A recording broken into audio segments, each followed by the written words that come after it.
Can I grab that? And I'll go ahead and get started. My name is Dan Kohn. I'm the Executive Director of the Cloud Native Computing Foundation. And I'm thrilled to get to talk to you for a little while about the cloud native landscape. We're handing out the printed version of it, but most of this session is actually going to cover the interactive version. And because this is what we call a deep dive, I'm going to go ahead and show you how the application itself works. It's an open source application. And there was a pull request that was created yesterday and that wasn't able to deploy because of a bug. And I'll show you what that was and fix it. And then we can see it deploy live, hopefully, if everything's working. So just a little bit of context. The cloud native landscape, we started it a little over 18 months ago. And the positives are that it is ubiquitous. Essentially no article or blog talks about the cloud native ecosystem without referencing it. A governing board member a couple months ago mentioned sending it to 2 different people that day to illustrate 2 different points about the ecosystem. And we're actually now up to 2,500 stars. So it shows the power of collaborative editing. The version we put together, and let me just pop this up here. So if you want to follow along on your phone, it's github.com/cncf/landscape, and I'm just going to go up here to the landscape folder, and I have all the old versions on here. And if I look into 090, which was almost 2 years ago, it's a PDF, so it takes a bit to load, but you can see that it's just so much simpler. I mean, that's like 100 logos on it, and from the ones we're handing around, you can see that we're up to 500 today, which is just utterly insane. But the great thing about collaborative editing is that the CNCF couldn't have come up with every single project that was missing. We have people raise their hand and complain, oh, you forgot me, or here's this thing that I've heard about, or you should look into this. And so it does get better over time. Okay, so those are the goods. The negatives to it are that it makes adopting cloud native seem harder than it should be. So there's a tyranny of choice. And if people feel like they have to evaluate all 500 possible options in order to start doing anything, they'll never get started. There's a lack of prioritization. The small logos, I think you can agree, are getting pretty hard to read. And then when you're interested in learning more, you wind up Googling for each of these project names. And so there's a lot of pretty useful information that almost anyone investigating it would like to do. So rather than, and I'll tell you, people have referred to this, as I mentioned in my keynote, as incredibly useful, also as the hellscape. And I did have very serious suggestions. We should just shut it down and stop using it. Now, first of all, if we had done that, it's an open source project, almost certainly someone would have picked it up and CNCF would have lost the ability to do some of our marketing associated with it, to promote some of our projects as part of it. But the other argument is that we think there's some genuine value there. So we responded in 2 ways. One was to create this cloud native trail map. And this is the much simpler version. If you're interested in working with CNCF projects, here's the process that you can go through that makes sense. And I do want to say there's a genuine disagreement on should you start with number 1 or number 2 here.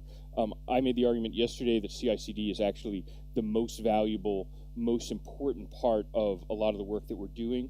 But I also put containerization first, because if you don't containerize first, I believe you're going to wind up throwing away a lot of your CI/CD work and needing to start again. But I think everybody agrees those are more important than orchestration. And then the other point that I'm trying to make here is that Envoy is this incredibly exciting project, and service meshes in general, like Linkerd, and many of you probably been to talks around Istio, which is built on top of those. But you don't want to look at those things until you're very clear on orchestration and CI/CD and containerization. And then this other step is one that you probably don't want to skip, of observability and analysis. And so thinking about Prometheus for monitoring, Fluentd for logging, Jaeger and Open Tracing for tracing solutions. So it's definitely not trying to say this is the only path or the correct path. I have this metaphor on the, in pretty small print at the bottom of the landscape, where I say that this is a map of the cloud native ecosystem. Cloud native is a destination, but there are many routes to get there. And so what we're trying to say here is, oh, this is one route along the way, but it's definitely not the only one. And to sort of make that really explicit, there are 20 CNCF projects, I'm basically certain that there's no enterprise in the world that's using all 20 of our projects and no other project or closed source product. And so in reality, everybody is in some way on their own route. Now, I did get a comment yesterday from Adrian Cockcroft at, people know him from AWS, but also from Netflix before that, about the cattle at the top there, and saying, oh, is this a subtle nod to Rancher? And the answer is no. It's trying to show hazards along the way. So there's quicksand on here, and that's a cattle stampede, which is definitely not the metaphor we're going for with pets versus cattle. So anyway, here's the landscape in all of its beauty. It is still useful, I believe, in getting an overview of the space and thinking about the different parts of it, but it is so much density that it's getting hard to read. And you can see serverless here in the corner. We already split out into its own. So I don't have a printout of that one, but it is available online. And this is the serverless landscape, which we actually just meaningfully refactored a week ago. And so the other part of this that's nice is that we throw things out there and we get feedback and say, hey, I don't quite see why you have, I think we had like hybrid platform versus Kubernetes native platform. And we agreed, oh, you're right, that's not the most useful distinction. So instead we refactored it and said there's installable, meaning you can put it on top of your own platform, your own hardware, and then there's hosted, meaning that you're paying a company for running your serverless technologies. And then we have the tools, the security, the framework, and I guess I just have to do this where the advantage of having the cloud native landscape small here and the serverless landscape small on the other one is that if I come down, we can do inception here, where one landscape just pulls back into another one infinitely. We could just spend the next 20 minutes just staring at that. Okay, so we went ahead and built this interactive landscape as an antidote to that. And since this is the deep dive, I'll just give you a little bit more details. This is genuinely one of the most fun projects I've been involved in years. I sort of had a conception of how I wanted it to work. I had a very clear conception, actually, of how I wanted it to work. And I have a developer that I've worked with before named Andrei Kozlov outside of Moscow. And we just had this relationship where I was able to put together some issues and some like rough drawings and go to sleep, and I'd wake up the next morning and he'd have mock-ups of it, and then I could mark what was wrong with it, and just got in this very fast iteration loop that was a ton of fun. So I gotta zoom in here, but the idea is that the heart of the landscape is a YAML file, because everybody in the cloud native world loves YAML, and for each project we have the name, a homepage, a repo URL, and yeah, look at that. See, I just saw an error on here, and I have an open issue, but here's something else that we're going to fix. See how that says rep URL? Oh, and actually I know why that's working. All right, that's interesting. So when you stare at this thing endlessly, you just find little mistakes and changes and such. So homepage URL, repo URL, the logo, which can either be hosted locally or it can fetch it remotely, and a CrunchBase entry. And then as part of a compilation step, it fetches all of the information, caches all of the logos, goes off to CrunchBase and gets all that information, Yahoo Finance, and finds the market cap, and then produces this pretty nice looking visual interface. And the idea here is that it's a React application, so it's extremely dynamic, but it's truly serverless. There's no server that's connecting to. The entire JSON with all of the information is being downloaded locally. And so if I switch to different views, open source by age, landscape categories, open source by stars, it's extremely responsive to me because everything is already local and it's just in memory moving stuff around. So then for any given thing like open source by age, I can click on a card and then start getting some useful information like the license, what category it's in, the website, the repo, the number of stars. And Postgres is a cool one because it first commit was 22 years ago, so it's the oldest project that we're tracking, but the latest commit was this week. And then we can also see latest tweet and such. And then I can flip through and say MariaDB and MySQL are forks of each other, so they have the same start date, and then start seeing some of the oldest projects. And I can come all the way down. I don't know if anyone saw the tweet of KubeCon Bingo, but you get 1 square if you mention no code. And so here's Kelsey's project that he demoed yesterday, and this first commit's 3 months old, only has a single contributor, but is a nice view in on that. So a few other kind of perspectives on what we're doing here. We do have exactly these same categories that I can flip through and see them. I try to make everything possible a link. So if I come here to Harbor and say, oh, this is VMware, it's based in Palo Alto, and I click on Palo Alto, I can see all of the projects based on Palo Alto. Here's Minio, and if I click and say Cloud Native Storage, I can come and see all the other projects that are based around it. So when it lets you do things like saying, oh, what are Amazon's offerings across the different landscape category? And I can create a unique filter that allows me to see just their projects and products across these different categories. And then this is a stateful URL that I can tweet about or share with over instant messaging or whatever, and anyone else can get that current view. We also do a little bit of cleverness here and say you're viewing 10 cards with 7,000 stars, and we do the aggregate market cap between those. So those are constantly updating as we choose different categories. So for example, here's offerings for China, market cap of $1 trillion, funding of $112 million, 40 cards. Okay, so that's the basics of the interactive landscape. You can go ahead and play with it at l.cncf.io. I definitely encourage you to do that, to share it with your friends. But then the kind of natural thing that occurs is that you see something that's wrong about it. And so I made this, demoed it in the keynote yesterday, and we have a database section. So let me go ahead and find that.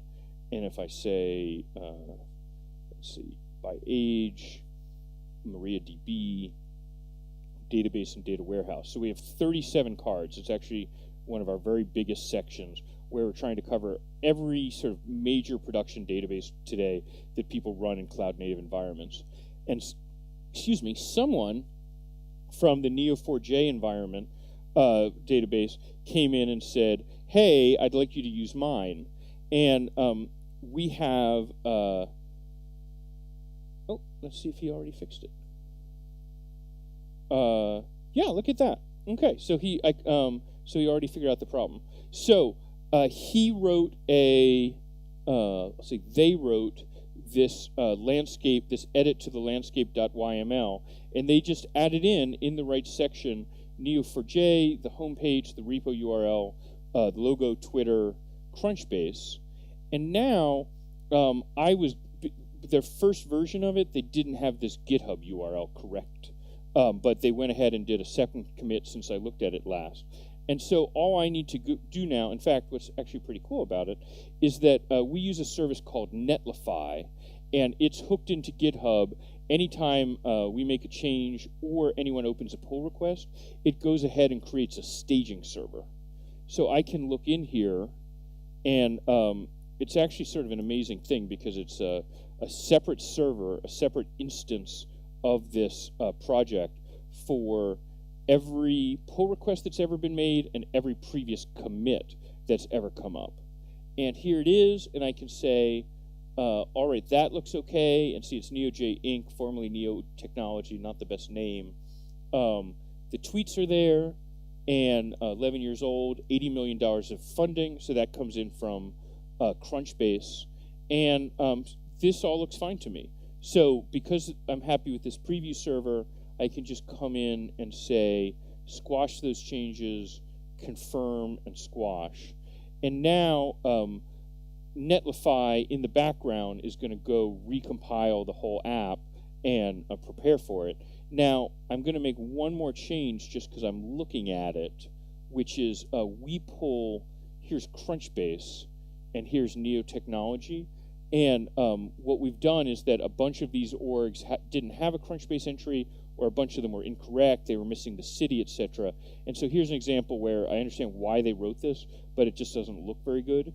So I'm going to click Edit, and I'm going to manually, in CrunchBase, change this to just be Neo4j and remove the ink and the formerly part, and click Update and click Save All Edits.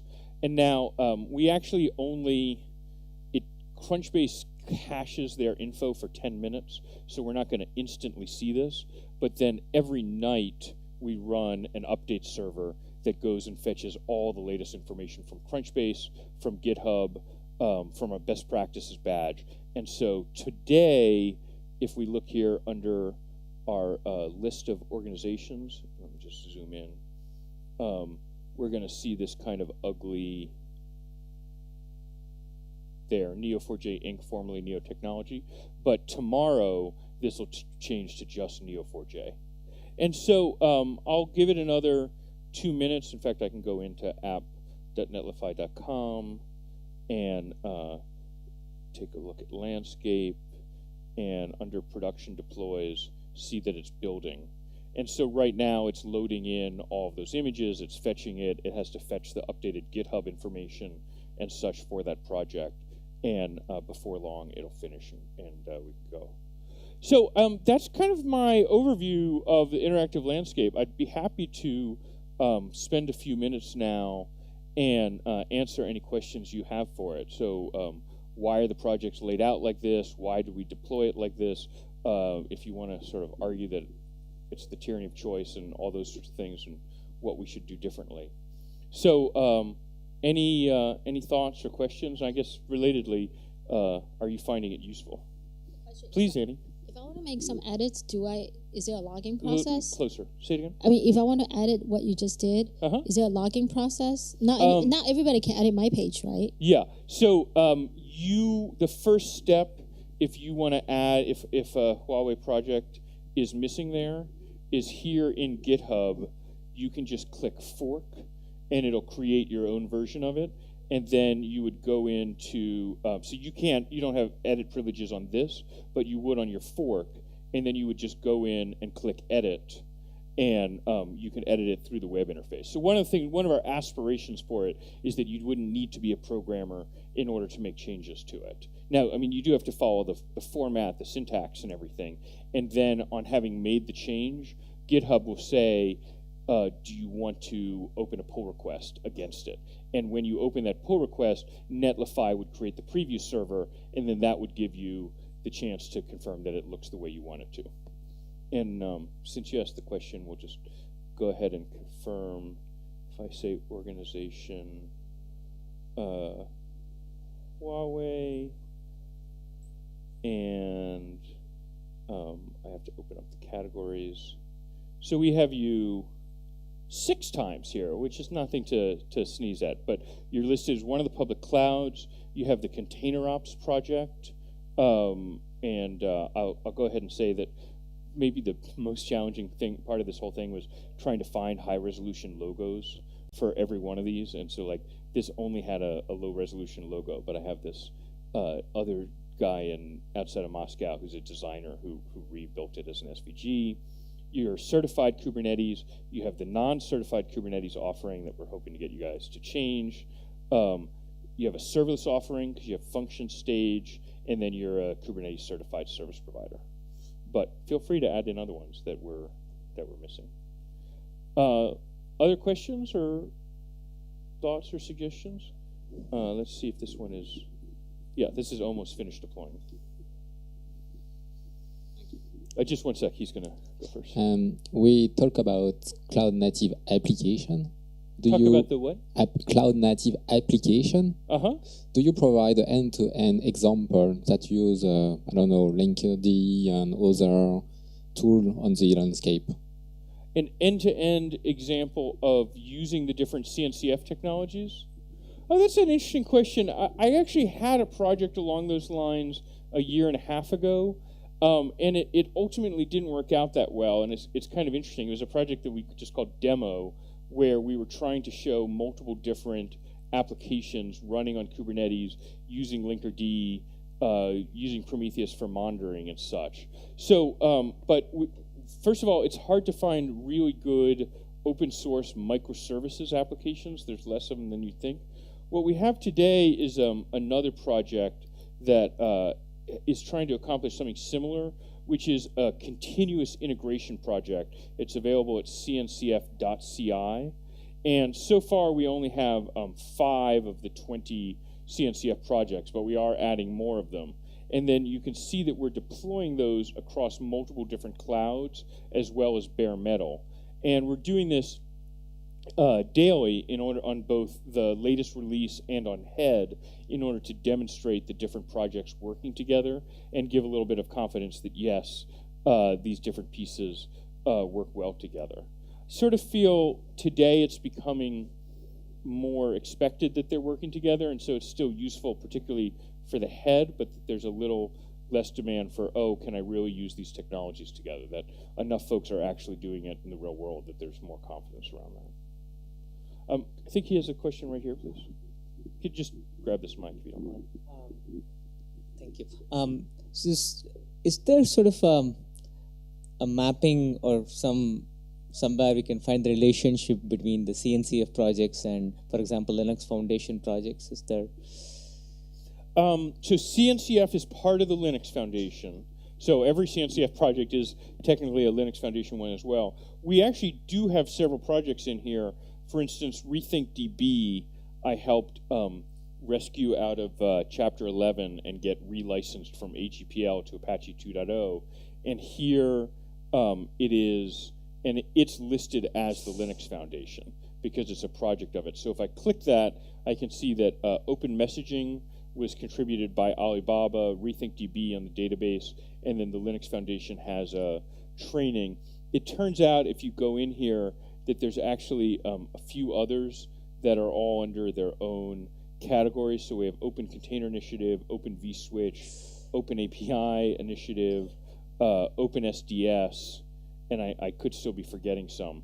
But each of these are sister projects of ours that are also part of the Linux Foundation. But they're all under Linux Foundation networking, right? OpenVSwitch isn't yeah, networking. So I have OpenVSwitch on here today. Yeah, definitely. And you know, we love Linux Foundation projects. We love our sister organizations. But we are generally trying to say, hey, if you want to do cloud native networking, it's nice to be able to see all of the options. I didn't make clear before, the white is open source and gray is closed source, and that in certain circumstances, Open Contrail is another one that's about to be renamed to Tungsten Fabric and become part of the Linux Foundation networking. So we are trying to include everything in we can.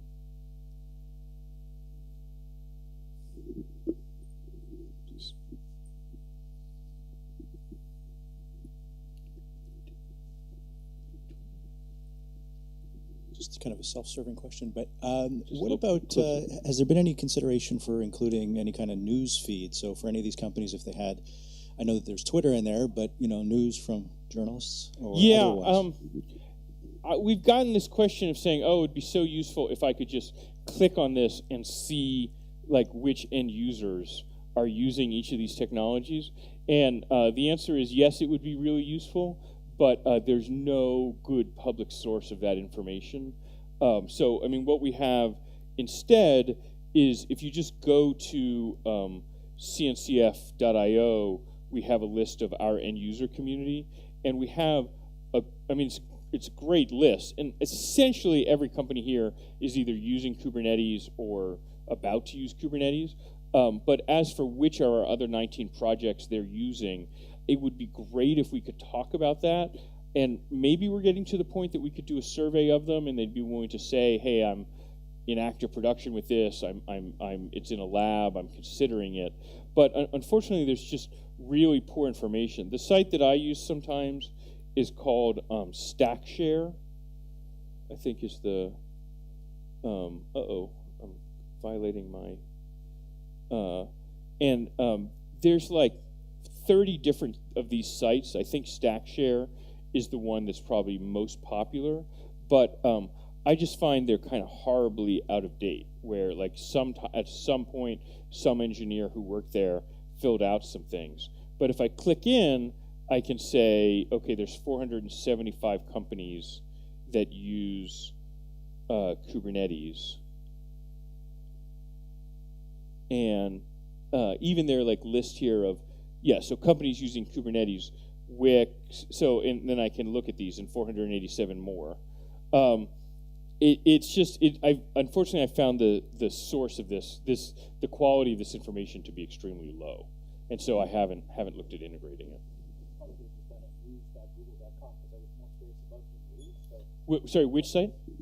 Sorry, I was more curious about news. So if Project X, say Envoy, had news and TechCrunch or my publication, eWeek, wrote about it, it would just show up here so that people would see what the recent news is about a given project and that kind of thing.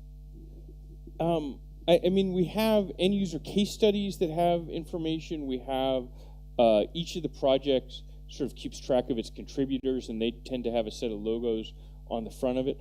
But it's just for all the other information sources we're using, in some sense, they're trying to be comprehensive, where that would just be so surface, because it would just be, hey, these companies are publicly talking about the fact that they're using it.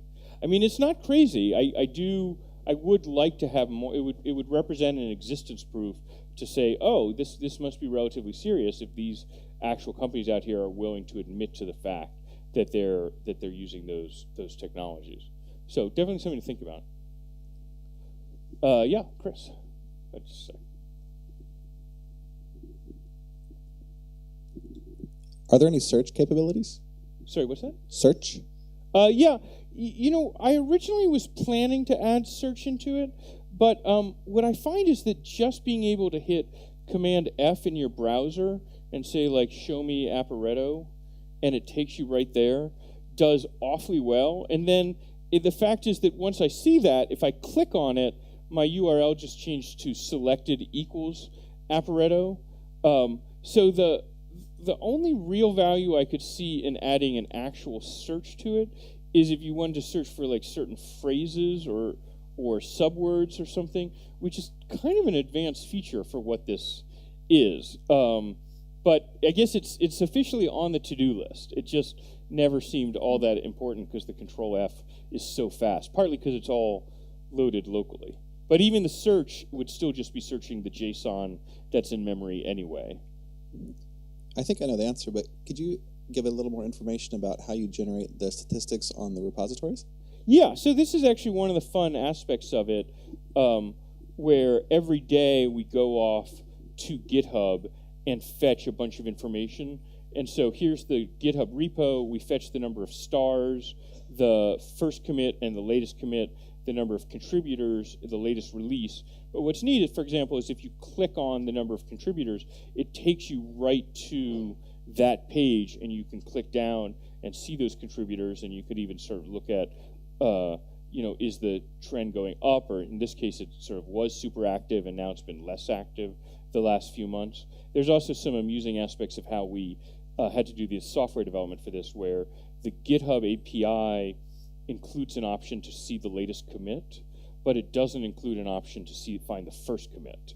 So we had to do a binary search of that. It can be like up to 10 cycles of fetching in order to find the very first commit. But then when we have it, we cache that, and it's fast going forward. And I mean, there's genuinely interesting information if you're sort of following the industry closely. Like Microsoft has a project that they promoted called Raft that they're very actively promoting. So it's 2,100 stars, and I can see the first commit was a year ago.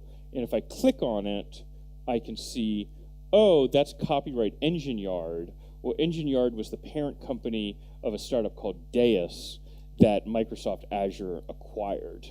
And so it's saying, oh, that's interesting. Draft actually started at Deus and then came with it, but they were successful enough in convincing Microsoft Azure this is really useful, and then it kept going, and now they've open sourced it and are promoting it.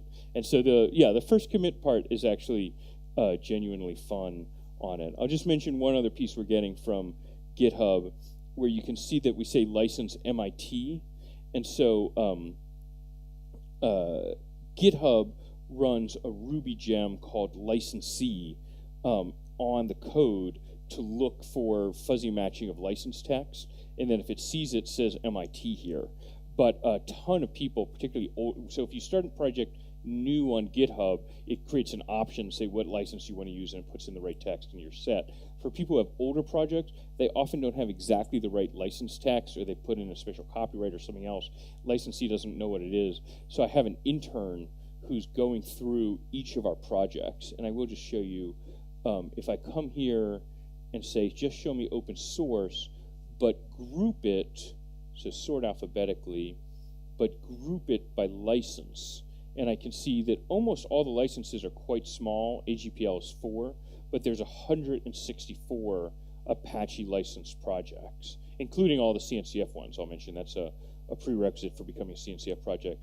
BSD2, BSD3, GPL 2 and 3, ISC, LGPL, few more MITs, so there's 20 MIT licenses, 9 Mozilla, and then we still have 39 unknown.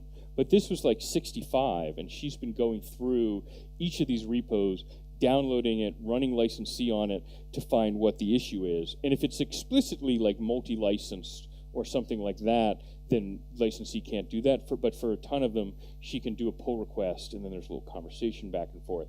But it's actually sort of a nice example, just like when I fixed that CrunchBase entry before, where we're genuinely trying to fix the information upstream and improve the quality for everybody. One last question? Yeah. Is it indexed by Google? Is what by Google? Indexed.